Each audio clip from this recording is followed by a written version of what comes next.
Hello, hello, hello. Welcome in. Welcome back. If you are new to me, my name is Matthew Pfeiffer. I'm a therapist, coach, author. I wrote the book, Oh Shit, I Think They're a Fucking Narcissist. So as you guys are hopping in, let me know where you are located at. Let me know where you guys are from. If you are new here, once again, my name is Matthew Pfeiffer. Let me know in the comment sections down below. Let me know where you are located at. Let me know where you are from. Let me know what city, what state. I always tell people I'm trying to make it to all 50 states. If you are new, I am in Dallas, Texas. I talk to people. I help people who are recovering from toxic relationships, who are recovering from narcissistic abuse. We talk a lot about toxic relationships and also a lot about self-development and a lot about self-help, those sorts of things as well. So it's not all just about relationships, not all doom and gloom. We also talk about dating and relationships as well. So today we're going to be talking about 7 things covert narcissists do. So one of the things that happens a lot when we talk about narcissism is that people oftentimes talk about the grandiose narcissist. Not many people talk about the covert narcissist, and they can present very differently. Both of them are, can be very dangerous. Both of them can cause a lot of chaos and cause a lot of drama, but they do it in very different ways. And so it's important to notice and to recognize the different strategies between the two, because oftentimes, especially if you're dealing with a covert narcissist, you might see that some of the things they do align with what the grandiose narcissist does. Thank you very much, Mary, for the gifts. But you'll notice that what they do is also very, very different, and they also can present very different. And so sometimes you might need the additional validation that you are dealing with what it is that you are dealing with. So let's go ahead and get started. But once again, if you are new here, my name is Matthew Pfeiffer. I'm a therapist, coach, author. I wrote the book, Oh Shit, I Think They're a Fucking Narcissist. I also help people. If you want to meet with me, if you feel like you want to work with me, you can go to the link in my bio and book a free consultation. I am working over the weekend, this weekend, and so we can work together or we can meet together for a consultation as early as tomorrow. So make sure you guys take full advantage of the free consultation. They're not always going to be free, so make sure you take full advantage of that, and we'll hop on a 20-minute call. I'll talk to you about what it's like for us to work together, the reason why so many people who I've worked with in the past have been very successful. And so make sure you take full advantage of that. Also, if you want to watch the replay of this live or any other live that I do, make sure you are following me on the big red play button. I'm talking in code because TikTok doesn't like it when you talk about other platforms. So make sure you follow me on the other page that rhymes with the other social media platform that rhymes with Bluetooth. So thank you guys very much. And with all that being said, let's go ahead and get started. So oftentimes people are struggling with more of a covert type of narcissist. So oftentimes people who are struggling with someone that is more covert will say to themselves that when they hear things about narcissism, it's almost kind of confusing to them, because they'll notice that certain things align with this person, but then other things definitely do not. And also covert narcissists also present very differently, where sometimes they might not be the life of the party. They may not be the center of attention the way that a grandiose, what people call the classic narcissist, does. This person might be a little bit more quiet, a little bit more reserved, a little bit more of a homebody. So even in the beginning, it may not seem and may not come across as someone who even has the potential of being narcissistic, not realizing that this person also can be extremely manipulative, highly, doing a lot of the gaslighting and doing a lot of different tactics and strategies to cause and create drama. And also they still want just as much of the admiration, still want just as much of the power and control. It can be just as much of a problem, physical abuse, verbal abuse, and emotional abuse as a grandiose narcissist or as any other narcissist as well. Some people who have experienced this and may have experienced both, some feel that covert narcissists are more dangerous. I don't like to get into the competition thing because I think that depending on your, I think that everyone can, depending on your situation, I think that it varies. But what I like to tell people when it's the difference between a covert narcissist and a grandiose narcissist is a grandiose narcissist likes to create drama and they like to be the center of the drama, and they have no problem letting you know that they're the ones that created the drama, that they're the ones that created the problem, and they're the ones that are the center of your problem, and they love that. When it comes to a covert narcissist, oftentimes they like to create the drama, but then they sit back and they like to watch the drama all play out. And that's part of what the problem is that sometimes you don't even recognize that they are the ones that are causing the problems in your life. Or if you do decide to call it out, they've already had and constructed a plan to make sure that their hands are washed of whatever it is. So that's a really quick explanation for some of you guys. So let's get into this a little bit further. Make sure you put your questions into the comment section down below and I will get to them. So number one, they are extremely sensitive to criticism. Covert narcissists are extremely sensitive to criticism. Have you ever offered someone constructive advice only for them to take it too personally? This person, you might feel like if every time you have offered them advice or offered them any sort of constructive criticism, if you've worked with this person or if this is a husband or a wife, even if it is something that someone shouldn't take personal, all of a sudden it turns into a personal attack on you. Covert narcissists tend to think of themselves as exceptional, also almost flawless, which is why even the smallest critique can feel like a personal attack on them. Covert narcissists may not show it outwardly, but any form of criticism can deeply affect them, making them feel humiliated or insulted. So we talked about this a little bit yesterday when we talked about things that narcissists are afraid of. But the difference between someone who might be more grandiose, someone who is more grandiose might say something immediately. A covert narcissist might sit back, might take it all in.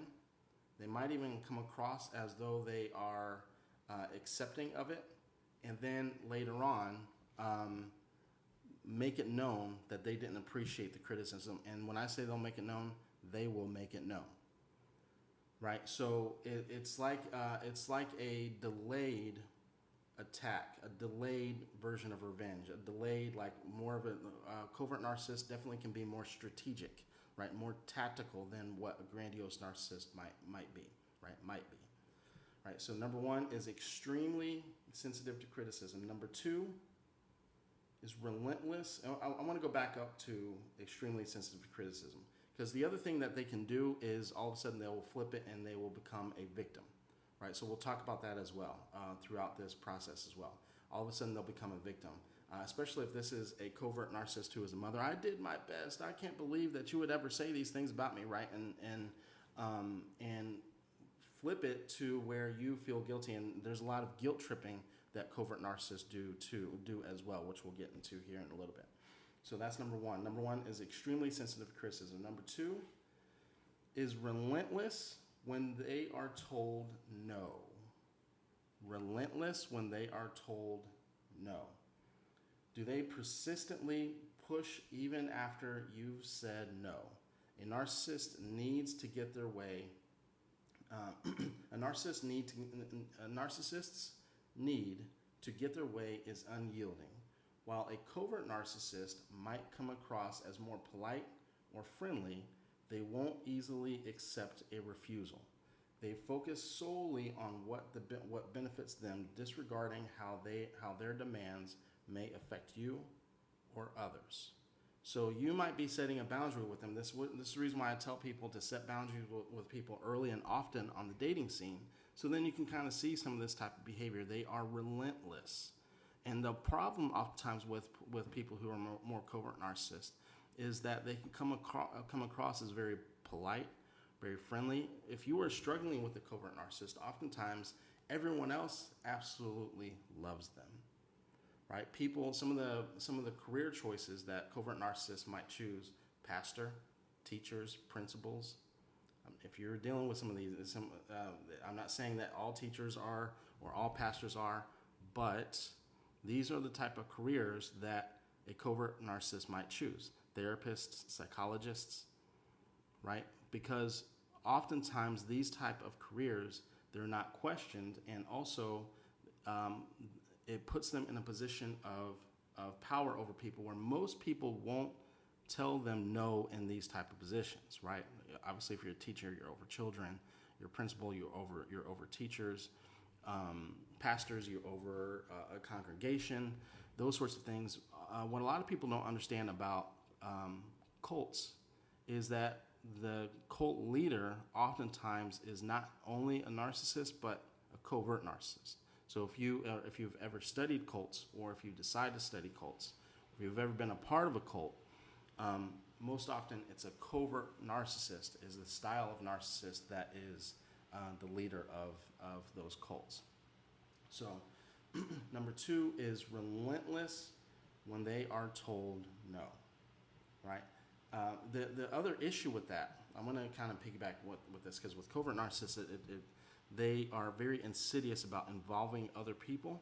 So you may have told them no, and they may go to all of your friends and family and convince them and start to push them to get you to tell them yes about something. And they are very insidious about the way that they do this. I don't know what's wrong with Johnny. I don't know what's wrong with Susie. They've just been so rude to me about this one topic and just telling me no, and just yelling at me and telling me no, and playing like the victim, right? Before you know it, your friends and family are doing the bidding for the narcissist in this situation because everybody loves them, right? And this is what becomes problematic, is that a lot of times people don't realize, and sometimes even after a divorce, even after a breakup, people will still love your ex. They were so nice, and they were still, I can't believe all the things that you did to them, right? And so it can make the gaslighting even worse because everyone just loves this person, right? So as you're hopping in, make sure you put your questions down into the comment section down below. So number 1 is extremely sensitive to criticism. Number 2 is relentless when told no. Number 3 is driven by self-interest. Driven by self-interest. Have you ever encountered someone who only engages with other people when there's something in it for them? You may have even heard them say things like, we need to become friends with so-and-so because they have blah, blah, blah, blah, blah. Because they are the head of blah, blah, blah, blah, blah, blah. Right? So they will only associate with people when there is something in it for them, when there is something that, status, someone that can get them a job somewhere. Now, I understand networking, right? But I'm talking about only, right, when there's something in it for them. So covert narcissists may offer help or act caring, but their motivation is often rooted in self-gain. This also sometimes can play out. A lot of people don't talk about this, but how many of you have experienced a covert narcissist and you got to a point where you felt uncomfortable receiving gifts from them? You got to a point where maybe you stopped completely, or you felt uncomfortable taking your birthday gifts from them, Christmas gifts from them, any type of gift or any type of anything that they did for you, right? And you may not have known it at the time, but the reason why was because of what we're talking about right now, because they always threw it back in your face. It was never, ever, ever about your birthday. Maybe they threw a big birthday party for you, and only for them to throw it in your face, or to, either brag about it, or to hold it over your head and make you do something. Like, they used it as a form of control later on. They only do things for their own self-interest. There's no such thing as them being nice. It's only done in a way for them to receive something back in return. They might listen to you only when it benefits them in some way. So you're going through something and they only listen to you when it benefits them in some way. Or they could be waiting for a chance to shift the conversation back on themselves in some way, right? So there's nothing one of the things I'm going to tell this story at the end of this. There's a story that I tell that comes from Aesop's Fables that really kind of enlightens people to like whether or not you are dealing with narcissism or not. But it's not a two-way street. It's always a one-way street. Everything is going in, but nothing else is coming back out. So number one is extremely sensitive to criticism. Number two is relentless when told no. Number three, they are extremely driven by self-interest. I'm going to take some questions here. When we come back, we're going to be talking about number four, which is passive-aggressive behavior. Passive-aggressive behavior. So when we come back, I'm going to take some questions. Make sure you put your questions into the comment section down below. For those of you who are struggling with this or other aspects of narcissism, if you're going through a high conflict divorce, high conflict co-parenting, if you're struggling recovering from narcissism, you're trying to get back out on the dating scene, you keep on dating the same type of person, you're trying to break these type of patterns, and you want to work with me, make sure you book a free consultation. I am taking consultations over the weekend, so make sure so we can get a consultation as early as tomorrow. Make sure you take full advantage of that. Number one, because they're not always going to be free. Number two, because I only take so many consultations per day. So I think that I have 2 or 3 still available for tomorrow. So make sure you guys take full advantage of it while you can. And we'll talk about what it's like to work with me, the reason why so many people who I've worked with in the past are successful, why some of them are actually coaches and doing things like that now. And so we can, we can talk about that and get together. Also, make sure if you like the content of these lives, make sure you're following me on the big red play button, talking in code because TikTok doesn't like it when you talk about other platforms. But you can watch these replays on BlueTube, right? So it rhymes with BlueTube. You can follow me over there. Link is also available in my bio. With all that being said, let's get into some questions. I'm getting so triggered hearing this list. So if it's triggering, then we're in the right spot. So one of the things I like to tell people is that triggers are your friend; they're not the enemy, right? So if it's triggering, we're hitting the right spot. It's kind of like when you go to a doctor and let's say you have pain in your arm and they touch it and they feel it and they're like, "Does this hurt? Does this hurt? Does this hurt?" Right? And when they feel the pain, you're like, "Yeah, that spot right there." That means that we're in the right area. So on one hand, I'm sorry that it's triggering. On the other hand, I'm glad that, that we're in the right spot and you're hearing the things that you need to hear. For those of you who want to know more about covert narcissism, there's a great book called The Passive Aggressive Covert Narcissist. Fantastic book for those of you who think you might be struggling with this. It's available on Audible and in paperback and regular form. Yes, relatable. Hate getting all the gifts now, especially expensive ones. Yeah, the more expensive, sometimes the worse. But it gets to a point like when you're dealing with a covert narcissist, you just stop accepting anything from them because you owe them something down the line. Yep. They might even say things like, I'll remember this. It just gets to a point where it's just not even worth it. It's scary. Then they'll use other people to try to make you change your mind. Yes. And what's scary about that is that you won't even know. We're going to talk about this a little in here in a little bit. You won't even know that they called your friends and family, right? And the way that they'll present it as though there's something wrong with you. Can you check in on Susie? Can you check in on Johnny? There's something wrong with them. Like, I don't know why they're so mean to me, right? And all of a sudden, like, you don't even know that they're calling all these people, right? Don't tell them I called you. Like, don't say anything. Don't tell them I say anything. But, it just seems like they're depressed, and they'll make it seem like there's something wrong with you and to just check in with you. So they'll come up to you, right? This is a form, an insidious form of gaslighting. They'll come up to you. What's wrong with you? Right? What's the matter? I don't know. It just seems like there's something off with you, right? And then they've called all of your entire circle to check in on you. And then all of a sudden, they're doing the same exact thing. Is everything okay with you?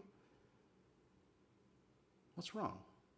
Right? Hey, if you need anything, come to me. Just and before you know it, you have 10 people over the course of 2 weeks that are all coming up to you, checking in on you. And even though you feel fine, you're like, maybe there is something wrong with me. Maybe should I be concerned? Because everyone in my life is concerned, right? And so then, this is like the reason why I say this is gaslighting, because who would you go back to check in, to check in on your own reality, most likely you're going to go right back to the covert narcissist who's causing all these problems. This is like what I was talking about in the beginning, where they like to create the drama, then they'll sit back and they'll watch the entire drama play out. It's very much like that type of hand puppet where there's strings attached, right? I'm going through this right now with a real narcissist. I am so sorry. Yes, it is very insidious, and it's very difficult to get out. They like to be the victim of the drama, most definitely like to be the victim. Let's see, what other questions do we have? Father kept a book and said I owe him money since I was born. I was in my 50s and left him at 17. Yeah, they will. It's always a tit for tat for them. Always a tit for tat for them. Ultimately, you have to know yourself and what your own reality is. Takes therapy and inner strength. Yes. My ex called our pastor to come talk to me because I was leaving him. Yeah. I don't know why she's leaving, right? Even though you may have mentioned it to them multiple different times. She just up and left. You know, you can go, I've worked with people where the divorce process was an entire 2 years, and then they'll hop online. She just left me out of the blue. He just left me out of the blue, right? They'll act like everything has been fine, and then once you can be divorced for multiple years, and then you start dating.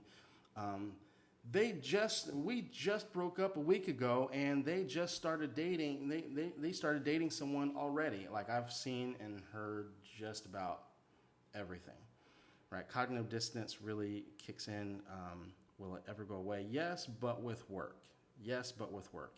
One of the things that, you know, all these symptoms that people struggle with can go away, but with work. This is one of those situations where time doesn't heal all wounds. I suddenly don't feel as crazy. Mother-in-law tried this with me, and I thought I was the issue. Very, very common. Very, very common. So I'm going to get back to your questions here in a second. Once again, if you want to work with me, come up here to the link in my bio. I do have availability tomorrow for us to work together.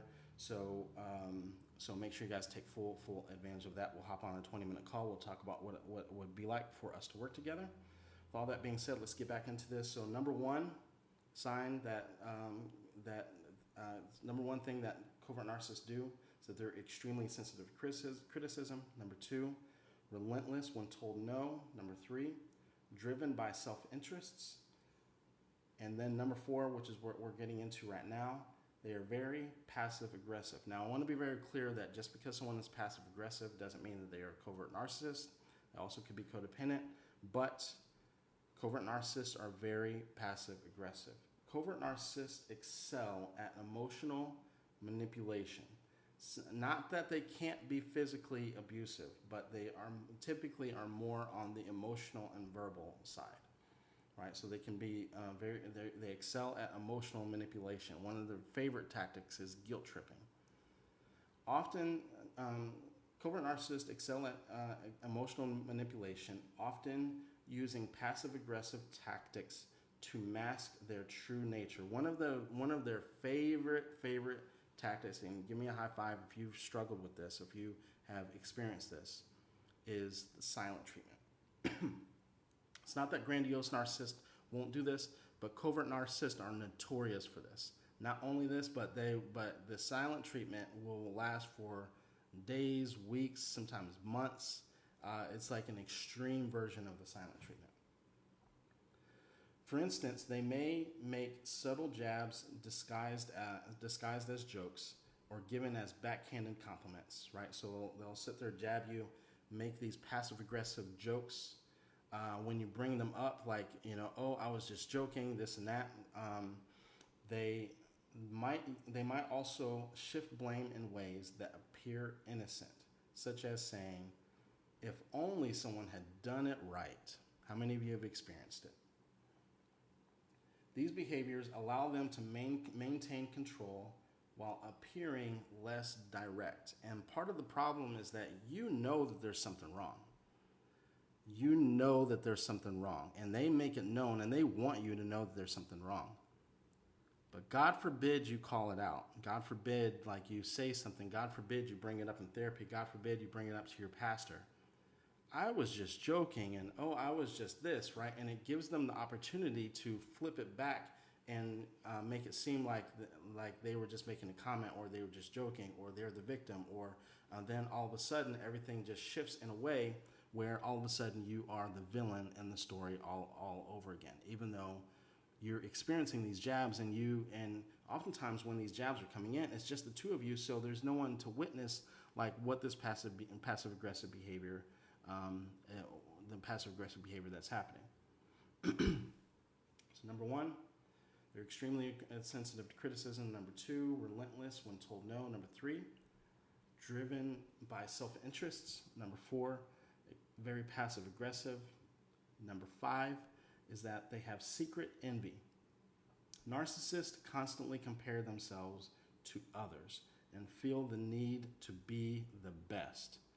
If they perceive someone else as more successful or possessing something that they lack, covert narcissists often feel resentment. How many of you have experienced this, where they become resentful of your friends or your family members, sometimes even to the point where they don't want to talk to them at all because they want to be the best. They want to be the center of attention. God forbid somebody else gets a new car or a new house or new whatever, right? And you'll notice that they'll become resentful, and oftentimes, we talked about this yesterday, where there's a lot of shame that narcissists are filled with, and so oftentimes that projection oftentimes gets thrown back onto you. They may not express this envy openly, but you can notice it in their lack of enthusiasm for others' success. How many of you have been with someone who you may think that is a covert narcissist, and God forbid, like, you are out, maybe it's a group thing that you guys are at, and one person gets some sort of promotion or something like that, and notice, how do they act? Right? God forbid you get a promotion of all people, or something good happens for you. How do they act?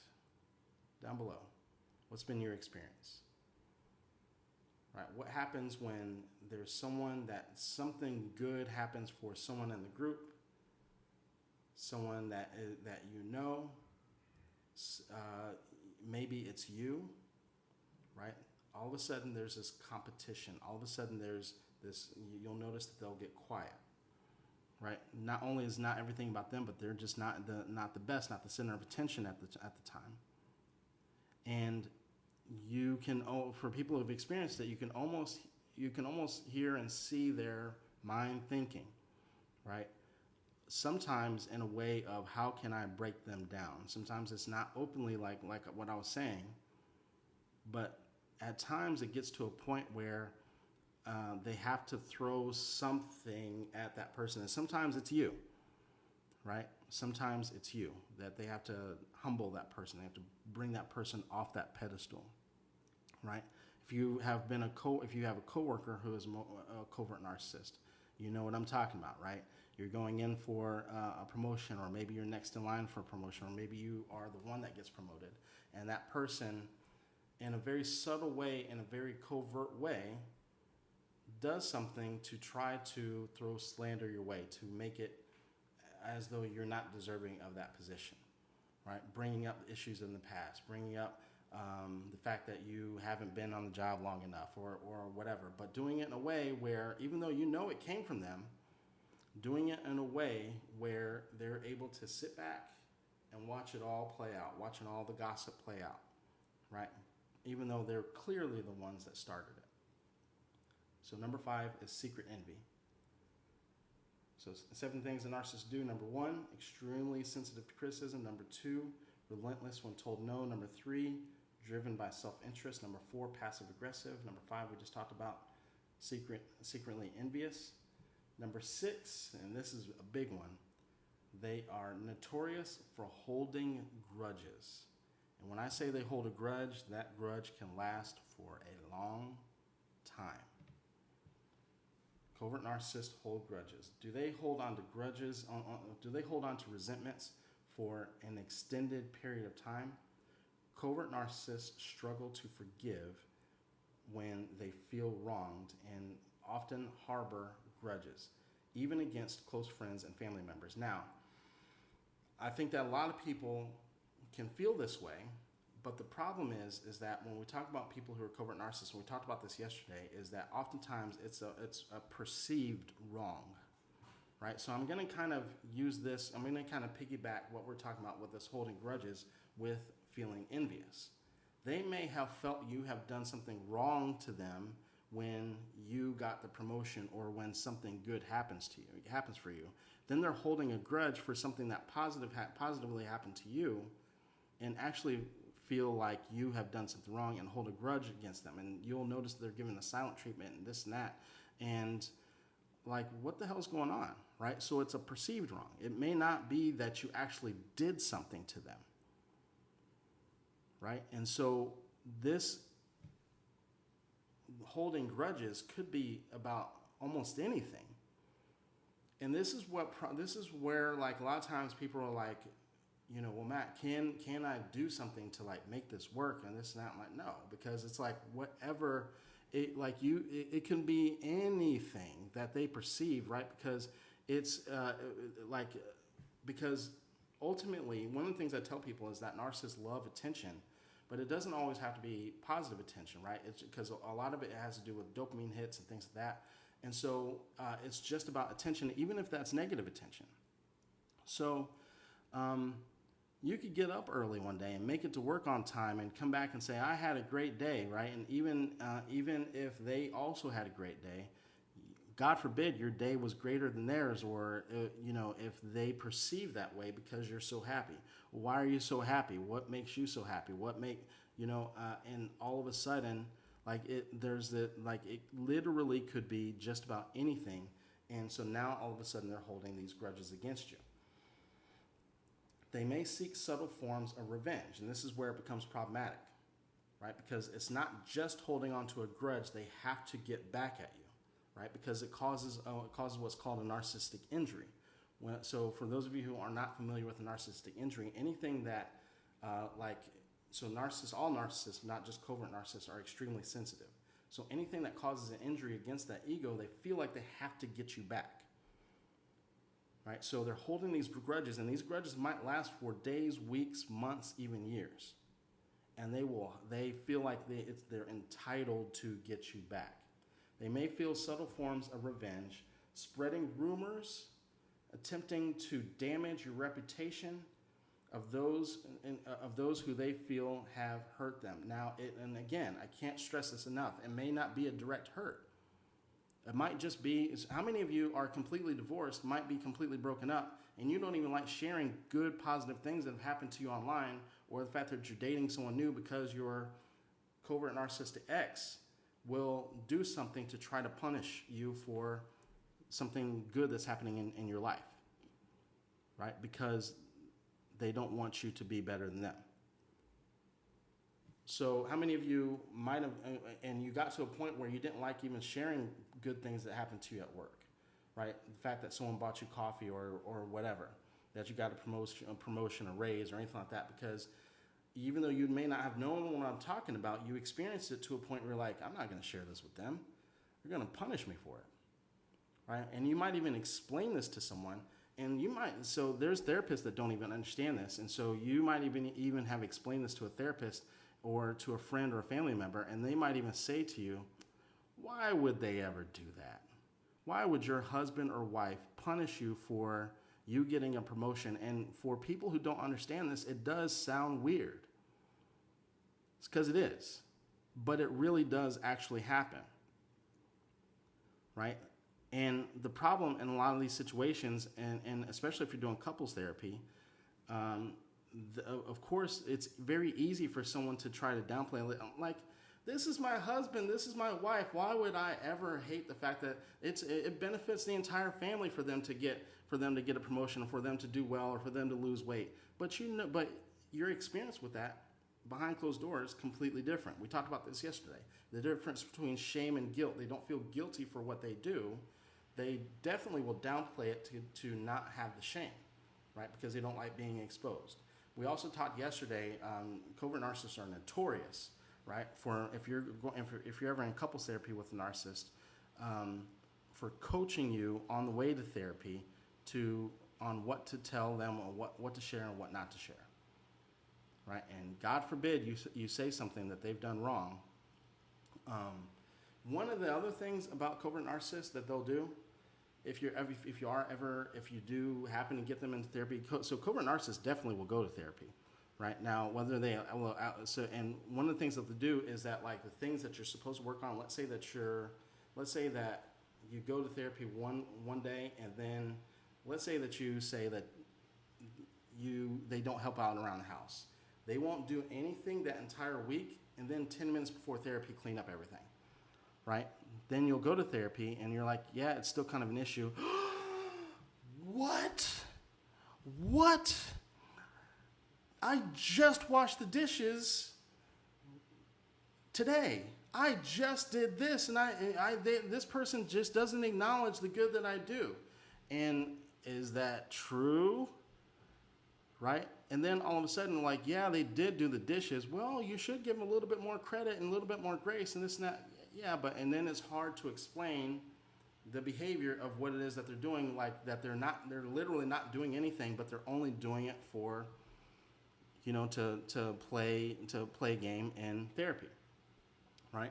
So I got a little bit sidetracked, but number 6 is that they hold grudges. Number 7, difficulty showing empathy, right? So it's a common knowledge that narcissists lack empathy.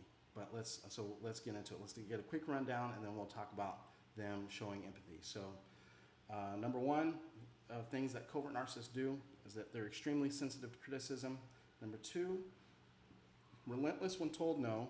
Number 3, driven by self-interest. Number 4, passive-aggressive behavior. Number 5, secretly envious. Number 6, they hold grudges. Number 7, difficulty showing empathy. Can they offer support without expecting anything in return?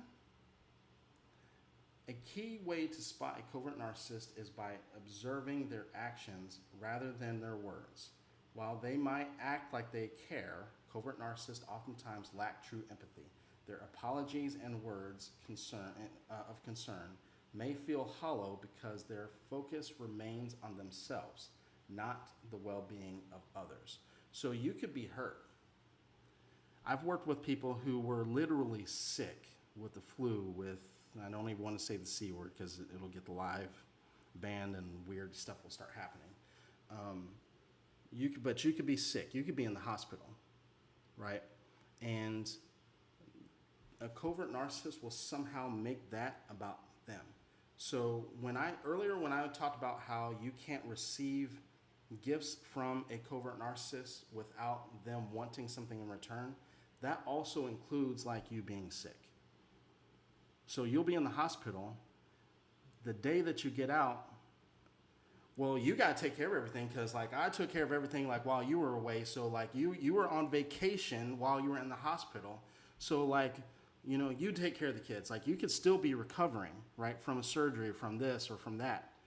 And find a lot of people who have experienced this don't even like being sick, right? No one likes being sick, but you know what I mean. Where it's like you'll just keep going despite how hurt or sick that you are because of the punishment that you experience afterwards is not worth dealing with. There is no empathy. Now, during the time period that you're sick or in the hospital or whatever, they can show empathy. Two completely different things. Having it and showing it are two completely different things. You might have, a lot of people who've experienced this might have experienced a situation where a loved one may have passed away. Friend, family member may have passed away. They will show you empathy, but then afterwards, not long afterwards, it's almost like there's a punishment, and somehow, some way, they will make that situation all about them. And it's difficult to try to explain this type of behavior to people because of them showing empathy. I I bought them flowers and I did this and I did that, which is another way for them to, and oftentimes because everything that they're doing is so insidious and behind closed doors and very strategic, and oftentimes in a very passive aggressive way, the only people who see it and acknowledge it and show it are the people who are closest to them, are you. Right? So you might be the only person who sees it, might be the only person who experiences it. And also, remember,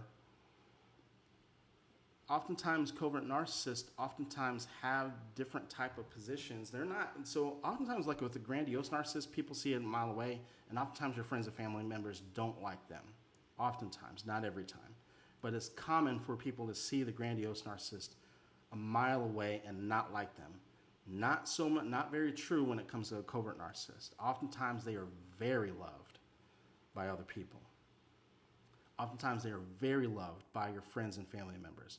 Oftentimes on the outside looking in, God forbid you have a covert narcissist parent, whether it be a father or mother. Like I mentioned, sometimes their career choices, pastors, teachers, principals, people who are in the giving profession. Sometimes it could be a therapist, a psychologist, right? So, once again, people who are in the giving professions, right? So then, it's more difficult for people to spot. And on the outside looking in, oh my gosh, your mother, your father, your husband, your wife is so caring for the community. Some people call them communal narcissists, right? And oftentimes, and behind the scenes that the only reason why they're giving is because the attention is all around them. Now, most people do give because they really do enjoy, right? So I want to be very careful for people who are actually like very giving in nature and in these type of dynamics. But right, the way that the people who are closest to them are actually treated, completely different, right? Completely different. And there's an extreme level of manipulation and gaslighting and extreme level of control that goes along with this as well. So, with all that being said, I'm going to take some questions, and we will. And for those of you who are struggling with this and you want to work with me, make sure you book a consultation. I am taking some consultations over the weekend. I think I have 2 or 3 slots available tomorrow, so make sure you take full advantage of that. Let me make sure I check on the time. Okay, we do have time, and we'll go from there. Also, if you like the content of this live or any other live that I do, you can watch them on the replay of the big red play button. I am talking in code because TikTok doesn't like it when you talk about other platforms. They'll suppress your live and your videos, things like that. But you can watch it over on It Rhymes with Bluetooth. I typically upload these pretty quick after we hop off. But so make sure if you want to work with me, make sure you book a free consultation and make sure you follow me over on Bluetooth because not only do I post this, but I also post different type of content over there as well.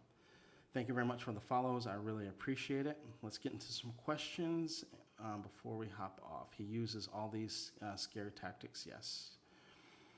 I'm so sorry to hear that. How do you tell a narcissist that they are one? How do you don't tell them? The only thing that they're going to do is flip it back on you, and it actually can become extremely dangerous. Even if they acknowledge that they are, they'll just say, well, you should have known, right? And then sometimes that mask will just completely come off completely, and it can become extremely dangerous. So I don't advise telling them one, and it's not going to help, right? It's not going to help. Sounds like and no contact is best if you know someone is like this. 100% is best. If they are a friend or a family member, yes, no contact is best, regardless if they're a friend or family member. Sometimes that's difficult. I'm not saying that's easy, but no contact is best. And people act like he's a celebrity. I think I missed part of what you said. Hey, Will, good seeing you in here. So a lot of you who are struggling with this probably are struggling with financial abuse. If you guys are struggling with that and struggling with recovering, I highly recommend that you guys follow Moneyman Myers. He's a good friend of mine. He's in Texas here, down in Austin, has several programs that I would highly recommend that you participate in. We would rather be sick because we know we will be treated worse by them. Not sure, I may have read that wrong, but I'm not sure what you mean by that. But yeah, so, and the other issue with this is that this can make you, literally cause illness in your body and cause you to become sick as well. Why would anyone like being sick? So yeah, I corrected myself. No one likes being sick, but what I meant when I said that is that even if you are sick, you just act like not because you don't want to lose time at work or whatever, but because you know there's going to be a punishment, coming from them is what I meant. Performative empathy, medical neglect, yes. Can they pretend to show empathy though? Because yes, they definitely can. They definitely can show empathy, but it's not true empathy. Divorcing my narcissistic husband, and he's starting to turn things up because he's mad. It's true, yes. So when you're leaving, narcissist, that's when they really start to turn up the heat, because they're starting to lose the control and the shame that they experience from the outside looking in, and that's what they're oftentimes trying to avoid, is the shame. I thought I was with an abuser, but turns out I was with a sociopath. I don't think he's there. I don't think there's enough. I don't see the other part of that.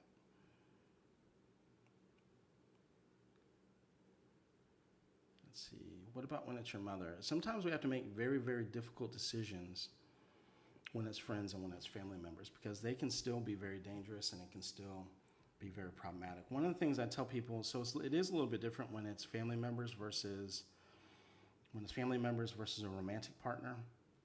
So if it's a family member, I tell people to be a thermostat, not a thermometer. What I mean by that is, when it's a family member, oftentimes when they're hot, you're hot. When they're down, you're down, right? And that's like a thermometer. You want to be a thermostat. If they're getting hot, you can turn down that temperature. You can create distance until they're at a level. You have to be self-aware enough to know how much you can tolerate, right? Can you tolerate an hour? Can you tolerate being around them for a day? If you can't tolerate being around them for a day, so you can go low contact with them if need be. So let's say that you spend time with them one time a week. Maybe that can only be one time a month. Maybe it can only be one time a quarter. Maybe it can only be around holidays and anniversaries. So that really is up to you for your decision.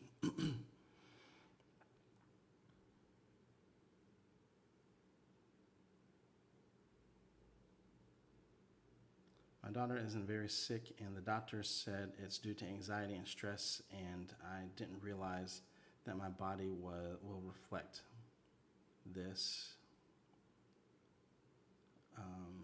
Don't see the other part.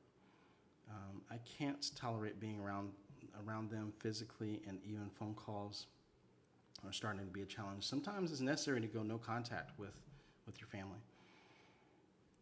I guided the narcissist to listen to a podcast about narcissists and left them. Well, it's good that you left. I wouldn't have them listen to. The only thing they'll do is they'll say, like, this is the stuff that you do to me. I caught my pastor narcissist husband consuming corn. Now he's been quiet for 5 weeks. What's going on and why? Probably dealing with a lot of shame. I can't speak to what's going on because I don't know what type of narcissist they are. I don't know what their previous patterns and behavior are. Probably a lot of shame and guilt. They'll likely blame you. You shouldn't have walked in. You shouldn't have done this. You shouldn't have done that. making it seem like it's your fault silently. Sounds like a lot of the silent treatment.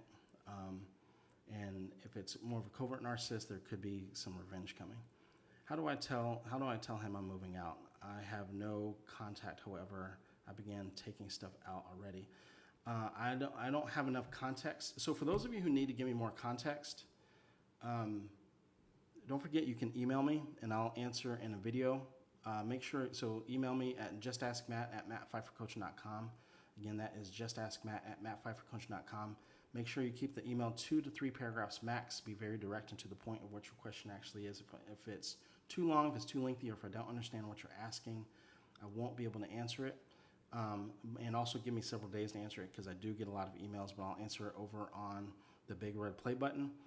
But so in most situations, I don't advise for people to tell them that you're moving out. I tell people to just move out and then leave a letter, right? The reason why is because it can become extremely dangerous. I don't care if there wasn't physical abuse in the relationship. If you're identifying some of these behaviors and things like that, and it's verbally abusive and those sorts of things, you have to understand that the likelihood of this person becoming physically abusive is very, very high. What's strange and insidious about narcissist behavior is that they're doing all this behavior in part for control, to keep control over you, because there's a fear of you leaving anyway. So if that fear becomes a reality and there's nothing for them to lose, it can become very, very dangerous. So some people feel really bad about this, but it's in reality, sometimes it's the only way to keep yourself safe. Should I confront a narcissist stalker? No.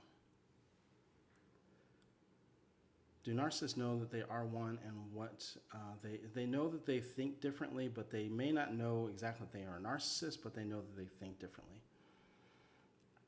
But telling them that they're a narcissist does nothing. What I need to do is work on forgiving myself for staying. Sometimes that is a part of people's process, 100%. My husband blocked me on everything and hasn't given me any of my stuff to me yet. It's been over a year. Why? For control, because you keep coming back. If it's been a year, you might just, if you can, I mean, if there's nothing in the court orders for him to give it back to you, you might have to just move on with new stuff. If it's been a year, you more than likely can have the ability to move on without those things anyway. But they definitely do that for control. So for those of you who want to work with me, if you're going through a high conflict divorce, high conflict co-parenting situation, make sure you book a free consultation with me. I do have availability as early as tomorrow. I think I have 2 or 3 slots available from last time I checked. So take full advantage of it, because I normally don't work weekends, and also I only have X amount of slots that I have available to work with people and things like that. So take full advantage of it while you can. We'll talk. Well, it'll be a 20-minute phone call. We'll talk about what it's like for us to work together, and the reason why so many people I work with have so much success. And also make sure you're following me on the big red play button. I repost the replays of these lives over there, and I also post different types of content, and I also answer people's questions. And so sometimes that is very helpful for people as well. If you have a question that you want me to answer in a video over there, make sure you send it to justaskmatt@mattpfeiffercoaching.com. Again, that is justaskmatt@mattpfeiffercoaching.com. I'm going to answer a couple more questions, and then I am going to hop off. Yes, but they send flying monkeys when you try to leave. Yes, they definitely do. Most definitely do. I feel terrible that I left. Now my children are his source. My heart breaks. And your children, one of the things, so a lot of times people think that staying to protect the children is good. I cannot tell you how wrong that actually is. Not even close. So the problem is that if you stay to protect the children never get an opportunity to feel what it's like to be free. So they're actually under that person's power and control 100% of the time. Even if you're 50-50, what happens is that your children are able to come to your place, and they're able to breathe and see what it's like to be free. And then eventually they're going to want more freedom, right? More freedom and more freedom, and until a point where they are able to set boundaries with the narcissist themselves, right? When they get old enough to do that. So for those of you who are considering staying because you can stay and protect, and not only that, but you're not safe. right? So when we talk about, so I talk about attachment styles a lot. What people have to understand about attachment styles is that your children attach to your attachment style. So for those of you who are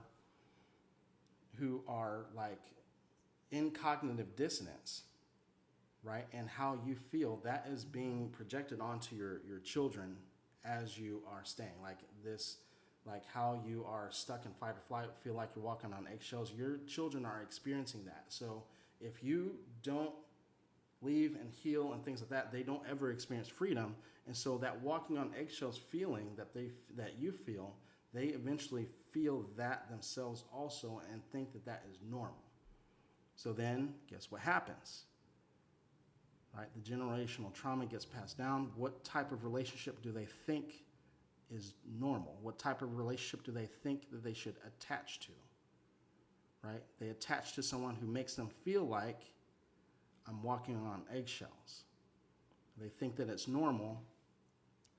Then when it's their opportunity to leave a bad relationship, they think that staying in this relationship is normal because this is what they saw and this is what they attached to as a child. They never experienced what freedom is like, and they think that this is what relationships actually are. So I can't stress to you, even 50-50. I know a lot of people are like, I don't want to do 50-50 because then, and this, one of the hard parts is that sometimes you also have to look at some of one of the things that people don't talk about very much, but you guys know me, I don't sugarcoat shit and tell you that it's candy, is that people who struggle with codependency also have control issues. It's not just the narcissist. So sometimes you have to let go of your own control issues through this process too.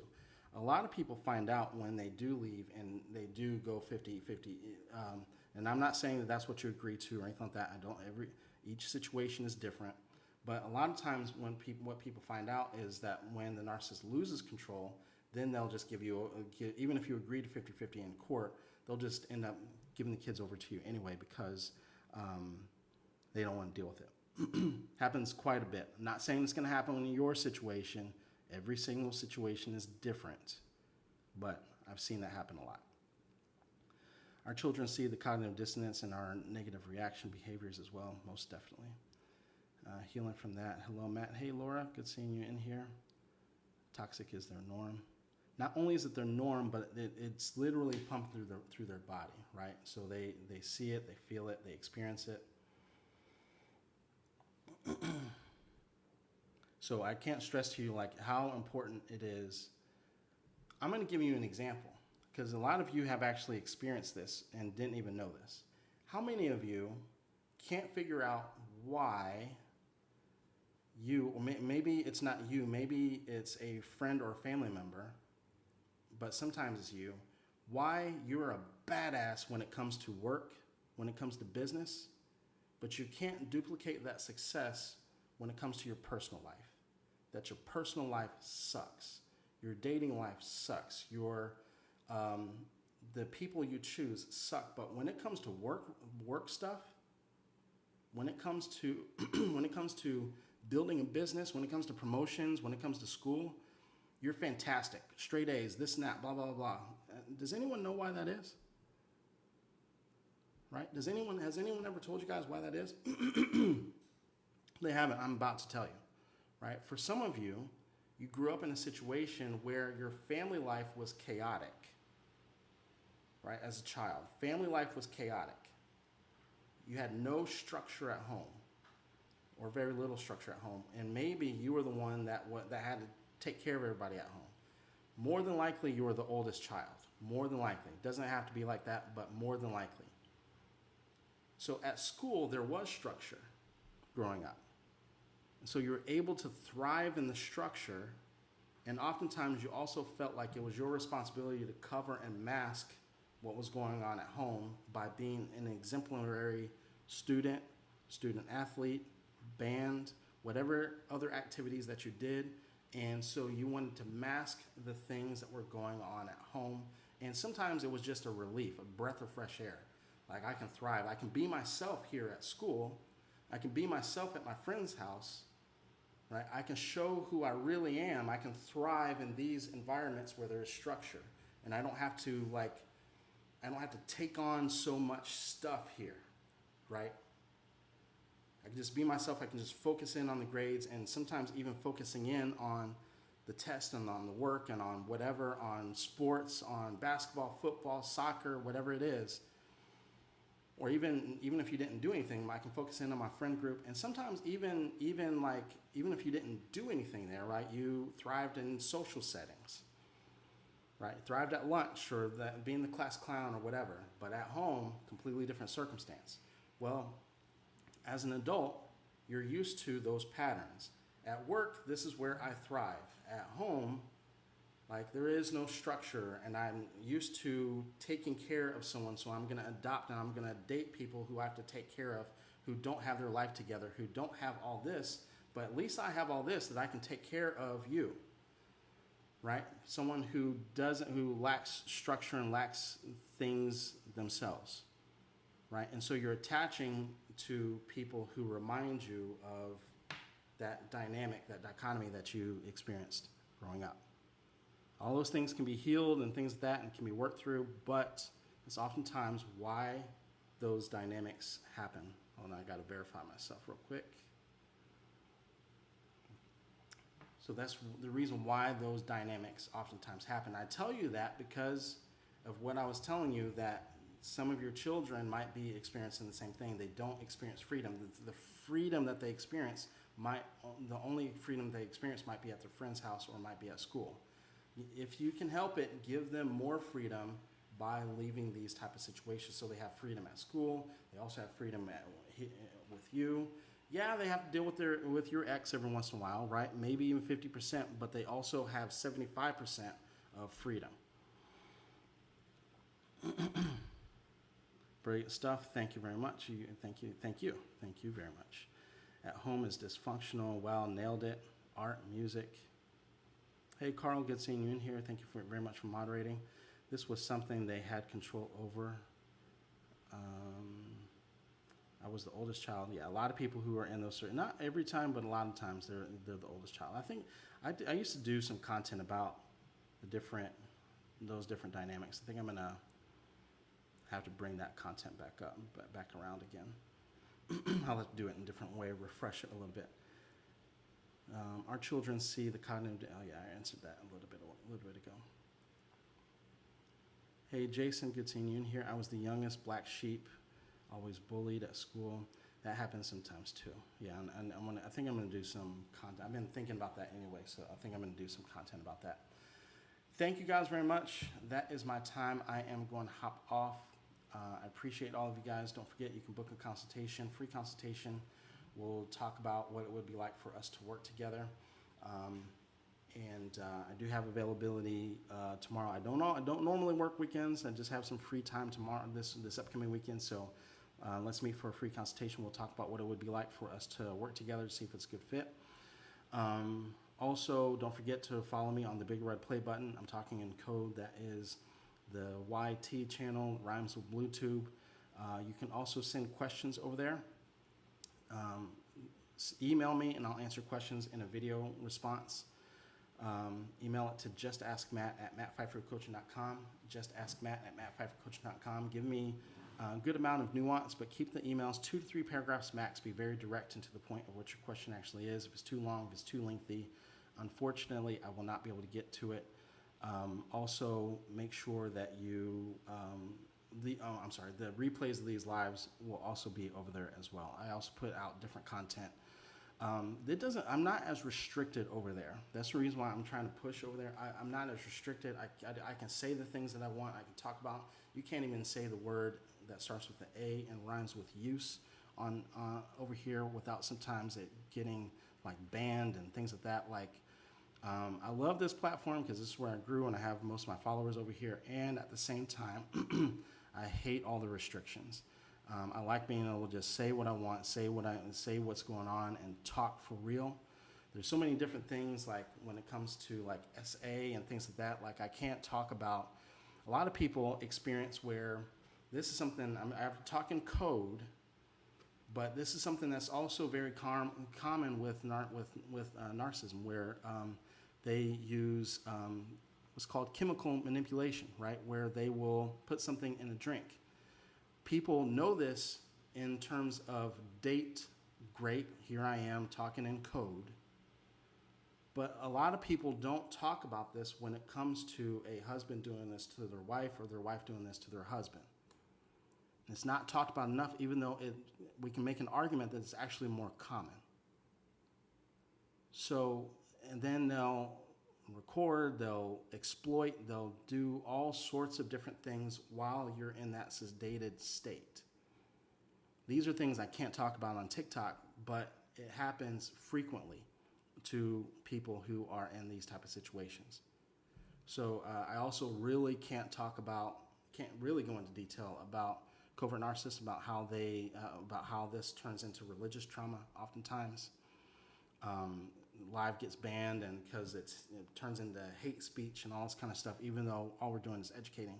Over there, I can just talk about it freely, right? And so make sure you guys, it's the reason why I like being able to answer questions, because I can go into detail. You can go into detail, I can go into detail.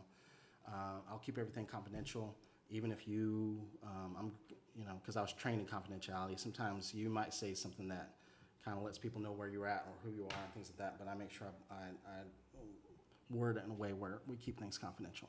So thank you guys very, very much. I might hop on a live over the weekend. I'm not sure yet.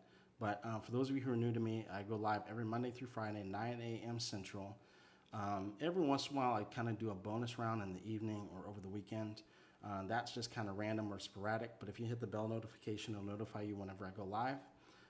But my time that I definitely go live is 9 a.m. Monday through Friday.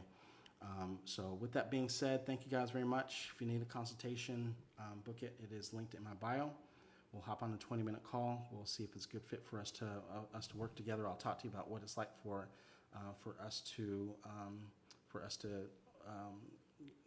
you to go through one of my programs, and we'll go from there. Thank you guys very much, and I will talk to you guys soon. Have a good one.